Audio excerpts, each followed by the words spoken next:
Hello students, good morning friends. आइए हम लोग सीख रहे हैं सिंथेसिस। आज हम लोग पार्ट नंबर 3 में सीखेंगे कुछ और भी रूल्स को जो सिंपल सेंटेंस बनाने के हैं। और 5 रूल्स को हम लोग सीख चुके हैं। 6 रूल नंबर है नाउन फ्रेज इन पोजीशन का।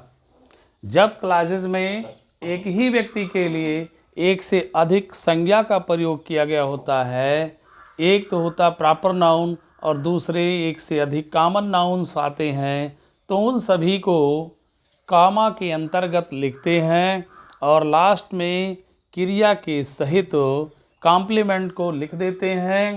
तो ध्यान देना है कि जब हम सभी संज्ञाओं को कॉमा के अंतर्गत लिखते हैं तो वह नाउन फ्रेज इन पोजीशन का रूल कहलाता है और सेंटेंस आपका सिंपल बन जाता है। ओके फ्रेंड्स, तो आइए हम लोग देखते हैं सेपरेट के कुछ सेंटेंस दिए गए हैं। Tulsidas was a great poet. Tulsidas एक महान कवि थे। ही रोट रामचरितमानस, और उन्होंने रामचरितमानस को लिखा।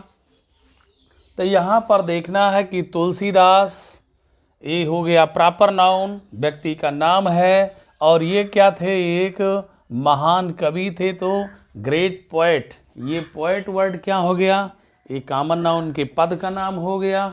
और उसके बाद में इन्होंने कार्य क्या किया लिखने का, रामचरितमानस को लिखा। तो इस प्रकार तुलसीदास पहले लिखेंगे, प्रॉपर नाउन है, और उसके बाद में उनके लिए जो भी कॉमन नाउन्स होंगे उन्हें कामा के अंतर्गत आगे बढ़ाएंगे। तो तुलसीदास के बाद कामा लगा देना है, उसके बाद आ ग्रेट पोएट को बाद भी कामा लगा देना है, उसके बाद में वर्ब लिख देना है रोट, और उसके बाद में रामचरितमानस लिख दीजिए, फुल स्टॉप लगा दीजिए। ये सेंटेंस सिंपल बन गया। और रूल है नाउन फ्रेज इन पोजीशन का। सेकंड सेपरेट हम लोग लेते हैं, तो क्या लिखा गया है कि Delhi is a big city. Delhi एक बड़ा शहर है। It is the capital of India, ये भारत का राजधानी है। कौन राजधानी है, दिल्ली, यानी दिल्ली भारत की राजधानी है। तो यहाँ पर ध्यान देना है कि दिल्ली प्रॉपर नाउन है, सिटी का नाम है। इस प्रकार हम लोग कंबाइंड करेंगे सिंपल सेंटेंस में। तो दिल्ली पहले लिख करके कामा लगा देंगे, और ये है क्या, तो कैपिटल ऑफ इंडिया है। तो ये भी हो गया, कैपिटल ऑफ इंडिया लिख देंगे, फिर कामा लगा देंगे, उसके बाद इज का प्रयोग कर लेंगे, और एक बड़ा शहर है तो आप बिग सिटी कर देंगे, और उसके बाद फुल स्टॉप कर देंगे। तो ये रहा आपका नाउन फ्रेज इन पोजीशन का प्रयोग करके सेपरेट क्लासेज को क्या करेंगे, सिंपल में कंबाइंड करेंगे। अब हम लोग दूसरे रूल पर चलेंगे।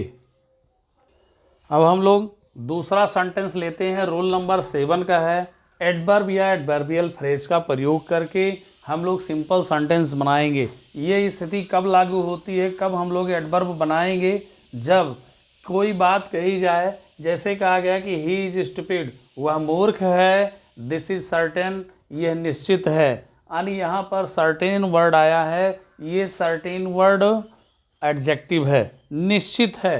तब क्या करेंगे कि उसे एडवर्ब बना देंगे, उस एडजेक्टिव वर्ड को क्या बना देंगे, एडवर्ब बना देंगे। तो यहाँ पर ध्यान देना है कि कभी कभी सेंटेंस को एडवर्ब क्वालिफाई करता है पूरे, और कभी कभी वर्ब को क्वालिफाई करता है, और कभी कभी किसी एडजेक्टिव को क्वालिफाई करता है। तो ध्यान देना है कि यहाँ पर वो मूर्ख है, दिस इज सर्टेन, ये निश्चित है, तो आप निश्चित रूप से वह मूर्ख है ऐसा कह सकते हैं। तो सिंपल सेंटेंस में कंबाइंड हो जाएगा। तो सर्टेन का आपने क्या कर दिया, सर्टेनली कर दिया, तो ये आपका एडवर्ब हो गया, कामा लगा दिया और लिख दिया कि ही इज स्टूपिड, निश्चित रूप से वह मूर्ख है, ही इज स्टूपिड। दूसरा सेंटेंस है कि Anil is an intelligent boy. Anil एक बुद्धिजीवी लड़का है या बुद्धिमान लड़का है। There is no doubt in it, इसमें संदेह नहीं है, यानी इसमें किसी प्रकार का कोई डाउट नहीं है। तो डाउट, जो संदेह शब्द आया है डाउट, नो, नो डाउट, तो नो को अन में बदल लीजिए, तो अर्थ वही हो जाएगा, संदेह नहीं है तो अनडाउट कर दीजिए, और अनडाउट का अनडाउटेडली कर देंगे तो क्या बन जाएगा, एडवर्ब बन जाएगा मेरे साथियों, ध्यान दीजिए। तो Anil is undoubtedly N intelligent boy. यहाँ पर देख रहे हैं कि इंटेलिजेंट बॉय को क्या कर दिया, अनडाउटेडली एडवर्ब से संबोधित कर दिया। तो Anil is undoubtedly N intelligent boy. Anil एक निसंदेह पूर्वक एक बुद्धिजीवी लड़का है, यानी उसमें संदेह की बात नहीं है कि वो बुद्धिजीवी नहीं है। ओके फ्रेंड्स, तो ये है एडवर्ब या एडवर्बियल फ्रेज। यही ध्यान देना है कि किसी सेंटेंस में, किसी क्लास में किसी व्यक्ति के बारे में कुछ कहा गया है और दूसरे क्लास में क्या होता है कि उसके बारे में विशेषता बताई जाती है और उस विशेषण वर्ड को हमें क्रिया विशेषण में बदल लेना है और सिंपल सेंटेंस बना देना है। अब हम लोग रूल नंबर 8 पर एडजेक्टिव का प्रयोग करके सिंपल सेंटेंस बनाएंगे, कंबाइंड करेंगे सेपरेट से। तो ध्यान देना है कि किस प्रकार के क्लॉजेज होंगे सेपरेट के, तब हम लोग उन्हें कंबाइंड करेंगे सिंपल में, तो एडजेक्टिव का प्रयोग करेंगे। बहुत सरल है मेरे दोस्तों, बहुत ईजी है, केवल एक बार ध्यान दीजिए। लिखा है Mohan is my brother, Mohan मेरा भाई है, ही इज इंटेलिजेंट, वह कैसा है भैया, बुद्धिमान है, इंटेलिजेंट है। तो उसकी विशेषता बताई गई इंटेलिजेंट। इस प्रकार अब यहाँ पर सिंपल में बनाने के लिए जो इंटेलिजेंट एडजेक्टिव वर्ड आया है और जिसे वो क्वालिफाई कर रहा, मॉडिफाई कर रहा है, उसी से पहले आप उसे लिख दीजिए वर्ड को, सेंटेंस सिंपल हो जाएगा। तो Mohan is my intelligent brother, brother he intelligent है, तो ब्रदर नाउन को क्या कर दिया, क्वालिफाई कर दिया ये एडजेक्टिव वर्ड, इसलिए आपने इंटेलिजेंट को ब्रदर से पहले लिख दिया, तो ये सेंटेंस सिंपल बन गया। ठीक इसी तरीके से जब भी कभी किसी क्लास में किसी नाउन को व्यक्त किया जाएगा, प्रोनाउन को व्यक्त किया जाएगा और दूसरे क्लास में उसकी विशेषता होगी, तो उस विशेषण शब्द को उसी से पहले ला करके लिख देंगे, सेंटेंस सिंपल हो जाएगा। A boy came to my school, दूसरा आप सेपरेट लीजिए। A boy came to my school, एक लड़का मेरे स्कूल को आया। He was a lame boy, वह लड़का कैसा था, वह लेम था, वह एक लंगड़ा लड़का था। लेम मीन्स क्या होता है, लंगड़ा। तो यहाँ पर ध्यान देना है कि लेम किसका एडजेक्टिव है, बॉय का।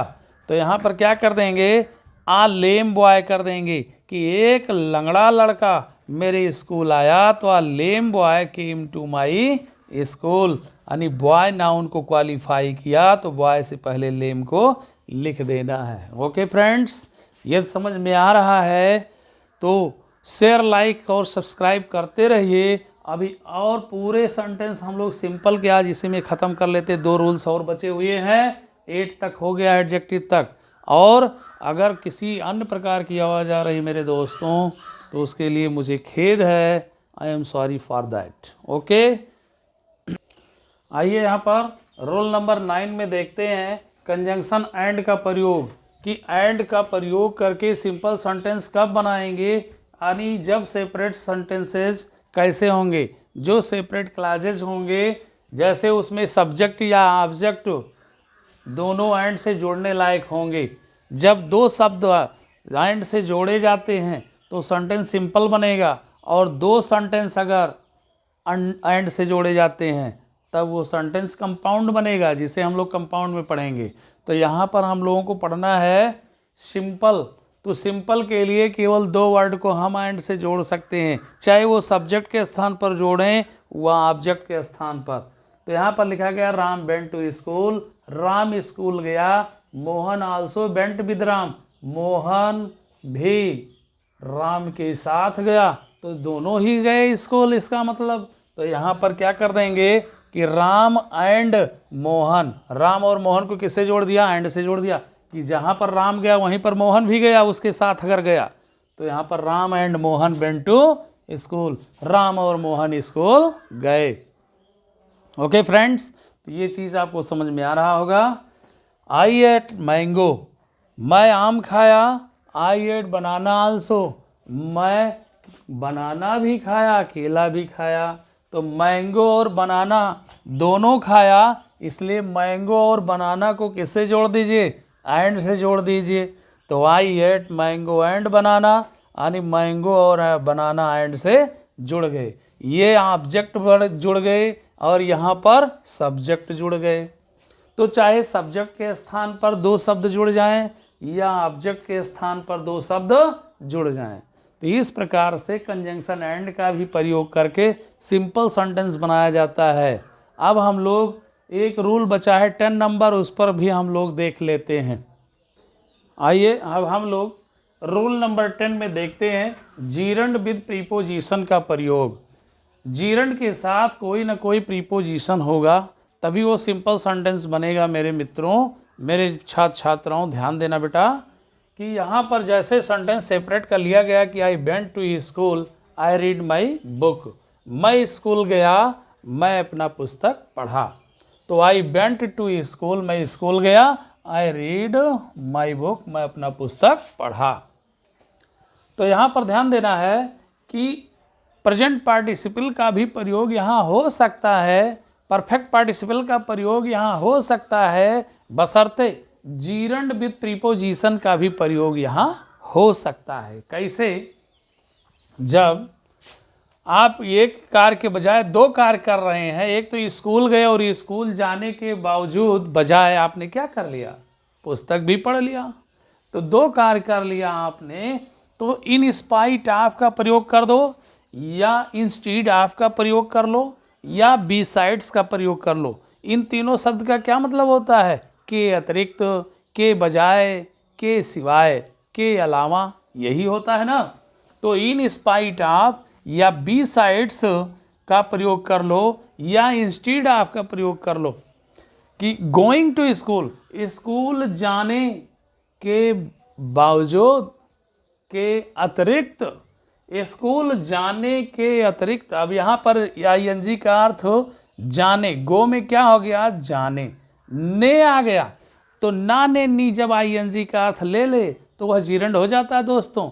अलग से भी हम जीरंड और पार्टिसिपल और इन्फिनेटिव का प्रयोग ट्रांसलेशन के दौरान चलेगा। ओके फ्रेंड्स, तो यहाँ पर ध्यान देना है कि चाहे इन स्पाइट ऑफ का प्रयोग कर लो, चाहे बी साइड्स का प्रयोग कर लो, चाहे इंस्टीड ऑफ का प्रयोग कर लो, के बावजूद, के अतिरिक्त, के सिवाय, यानी स्कूल जाने के बावजूद आई रीड माई बुक, मैं अपना पुस्तक पढ़ा। यानी केवल मैं स्कूल ही नहीं गया बल्कि मैं क्या किया, अपना पुस्तक भी पढ़ा। तो जब बल्कि कर दोगे ना, बट का प्रयोग होगा तो कंपाउंड सेंटेंस बनेगा, लेकिन हम लोग सिंपल सेंटेंस बना रहे हैं। तो यहाँ के बावजूद, जाने के बावजूद, स्कूल जाने के अतिरिक्त, स्कूल जाने के सिवाय मैं अपना पुस्तक पढ़ा। तो भैया मेरे बेटा, ये सिंपल सेंटेंस बन गया। यहाँ पर गोइंग जीरंड है और यह प्रीपोजिशन है। दूसरा सेंटेंस देखिए सेपरेट का, आई एट फूड, मैं भोजन खाया। I went to my office, मैं अपने ऑफिस चला गया, मैं अपने कार्यालय चला गया, मैं अपने दफ्तर चला गया, ऑफिस चला गया। तो भोजन खाने के बाद ही, भोजन खाने के बाद मैं अपने ऑफिस चला गया। ऐसा आप कह सकते हो, भाई भोजन खा लिए उसके बाद तो गए। तो यहाँ पर आप प्रीपोजिशन आफ्टर कर दीजिए। हमने आपको पहले भी बताया है कि आफ्टर और बिफोर ये प्रीपोजिशन का भी कार्य करते हैं और कंजंक्शन का भी कार्य करते हैं। जब दो व्यक्तियों का काम अलग अलग हो और दोनों सेंटेंस को आप आफ्टर और बिफोर से जोड़ दीजिए, तब वहाँ पर ये आफ्टर क्या बन जाएगा, कंजंक्शन बनेगा माय डियर। लेकिन यहाँ पर प्रीपोजिशन है, किसके साथ, यहाँ जीरंड है, व्यक्ति एक ही है, देख रहे हैं आई। तो सेंटेंस सिंपल है। जब एक ही व्यक्ति दिखाई दे रहा है, एक बार सब्जेक्ट है, तो सेंटेंस सिंपल है। तो आफ्टर ईटिंग फूड, भोजन खाने के बाद मैंने क्या किया, I went to my office. तो यहाँ पर देख रहे हैं कि यह आफ्टर प्रीपोजिशन का काम किया और ईटिंग बन गया जीरंड। तो जब प्रीपोजिशन के साथ आईएनजी क्रिया में होगा तो यह जो क्रिया होगी वह जीरंड ही होगा। ओके। और अगर यहाँ पर प्रीपोजिशन का प्रयोग ना किया जाए तो यहाँ पर क्या हो जाएगा, ये प्रेजेंट पार्टिसिपल हो जाएगा, जिसका अर्थ आईएनजी का अर्थ करके या हुए हो जाएगा, जिसे हम लोग फर्स्ट रोल में पढ़ चुके हैं, फर्स्ट पार्ट में, सिंथेसिस के फर्स्ट पार्ट में पढ़ चुके हैं। आज हम लोग पार्ट 3 पढ़ रहे हैं। तो देयर आर 10 रूल्स। यहाँ पर 10 नियम है किसके, सिंपल सेंटेंस बनाने के लिए, जिसे हम लोग आज पढ़ चुके हैं।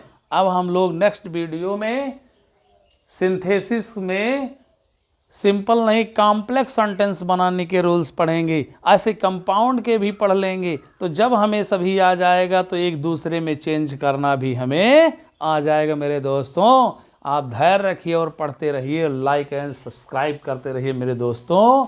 Okay, thanks.